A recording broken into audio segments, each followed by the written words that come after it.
Hello. I wonder if you can remember a day where you met somebody who changed your life.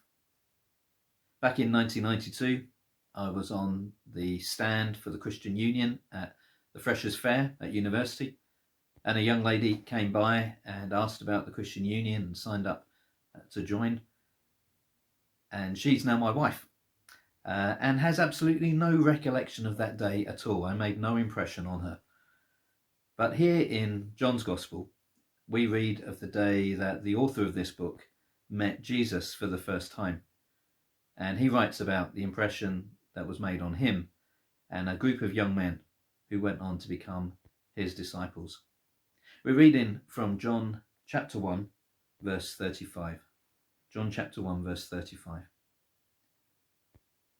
The next day, John was there again with two of his disciples. When he saw Jesus passing by, he said, "Look, the Lamb of God." When the two disciples heard him say this, they followed Jesus.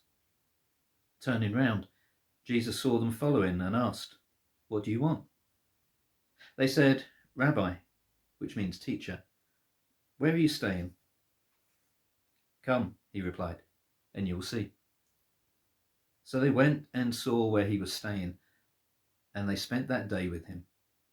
It was about 4 p.m. Andrew, Simon Peter's brother, was one of the two who heard what John had said and who had followed Jesus. The first thing Andrew did was to find his brother Simon and tell him, "We have found the Messiah," that is the Christ. And he brought him to Jesus.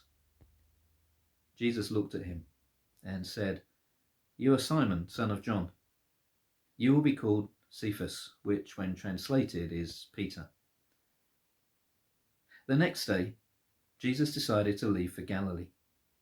Finding Philip, he said to him, "Follow me." Philip, like Andrew and Peter, was from the town of Bethsaida. Philip found Nathanael and told him, "We have found the one Moses wrote about in the law and about whom the prophets also wrote, Jesus of Nazareth, the son of Joseph." "Nazareth? Can anything good come from there?" Nathanael asked. "Come and see," said Philip.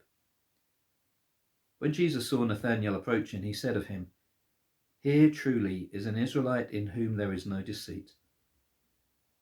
"How do you know me?" Nathanael asked. Jesus answered, "I saw you while you were still under the fig tree before Philip called you." Then Nathanael declared, "Rabbi, you are the Son of God. You are the King of Israel." Jesus said, "You believe because I told you I saw you under the fig tree. You will see greater things than that." He then added, "Very truly I tell you, you will see heaven open and the angels of God ascending and descending on the Son of Man." Well, quite an impression is made in those first encounters.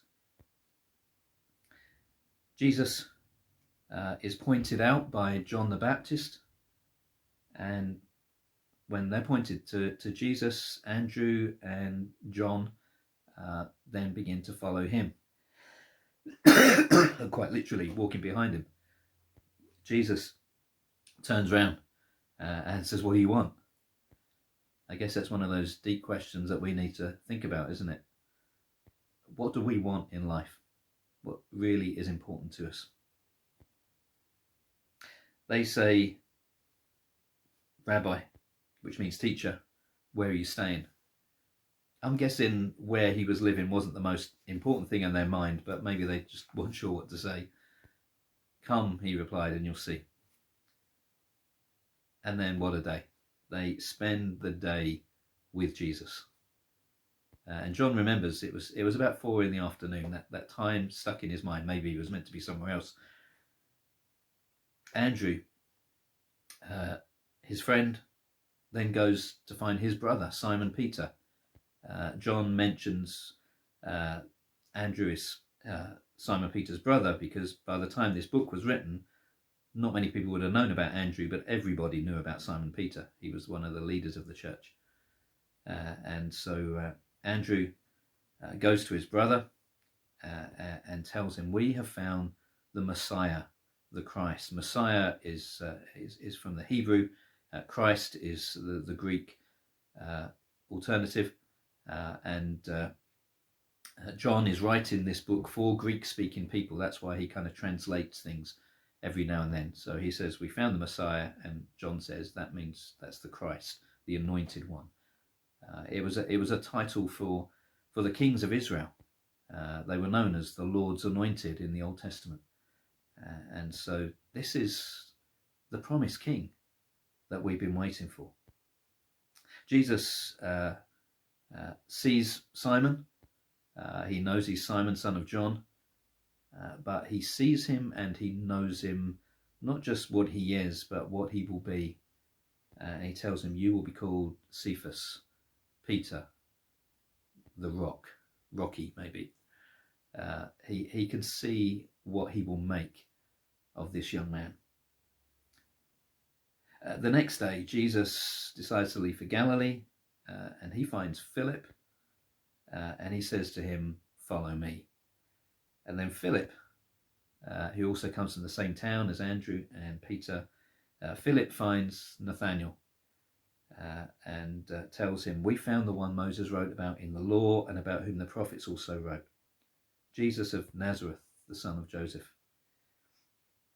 Now, Galilee didn't have much of a reputation in the country. Nazareth doesn't have much of a reputation amongst Galileans. Can anything good come from there? Philip just says, "Come and see. Come and see." And it's a great invitation to just come and see for yourself who Jesus is. Jesus sees Nathanael, and again he knows who he is. He knows the kind of person he is. He sees straight away his honesty. Here is an Israelite in whom there's no deceit. And that mention of Israel and deceit brings in an Old Testament story. There's overtones here of looking at the patriarch Jacob, one of the founders of Israel. He was known as a deceiver. He conned his brother out of his blessings, and he encountered God. He's known as a deceiver. His name was Jacob. God gave him the name Israel later on, and there's a story of how Jacob had a vision and of a ladder, of a stairway between heaven and earth, of angels ascending and descending, and there he encounters God for himself. So Jesus is talking with Nathanael. He mentions that he's an Israelite in whom there's no deceit. He's not like Jacob. "How do you know me?" "I saw you while you were still under the fig tree before Philip called you." Jesus has supernatural knowledge of knowing where Nathanael was, what he had been doing before he turns up. Nathanael's amazed. He declares, "Rabbi, you are the Son of God, you are the King of Israel." To Nathanael, these titles kind of go together. The kings of Israel were known as sons of God. We see that in the Old Testament. So again, there's this Jesus is being recognized as the promised King. Jesus said, "You believe because I told you I saw you under the fig tree. You'll see greater things than that." He then added, "Very truly I tell you," when Jesus says that in this book, he's always saying something important, something truthful, something that his disciples need to listen to. "You will see," and he's talking plural here, so it's not just to Nathanael, it's to the other guys that are with him. "You will see heaven open and the angels of God ascending and descending on the Son of Man." Remember that story of Jacob back in the Old Testament? The angels ascending and descending on that great ladder was when Jacob encountered God himself. Jesus is kind of saying here, you're going to see that I am the place and the person where you encounter God. and that's something that we'll see through the gospel. Where we meet God is in Jesus, the one who, as we saw earlier in the chapter, was God. As the Word become flesh, is the light and life of men. Jesus calls himself here the Son of Man for the first time in this gospel. And he often refers to himself in that way. Yes, he is the Christ, the Messiah, the Anointed One, the Promised King. But that title already had connotations. People were expecting like a political figure or warrior king kind of person. And that wasn't the route he was taking. So he'll often talk about himself as the Son of Man.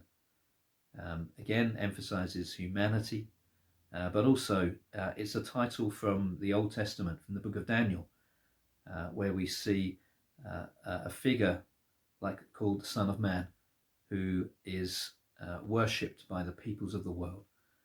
And it's an astonishing thing that even at this point, Jesus is pointing them gently to his greatness and his glory. But for now, we have this group of young men, got to know Jesus, have begun to follow him, not just walking behind him, but to follow him as disciples, as learners. And we'll see in the next chapter how Jesus reveals his glory when he goes with them to a wedding.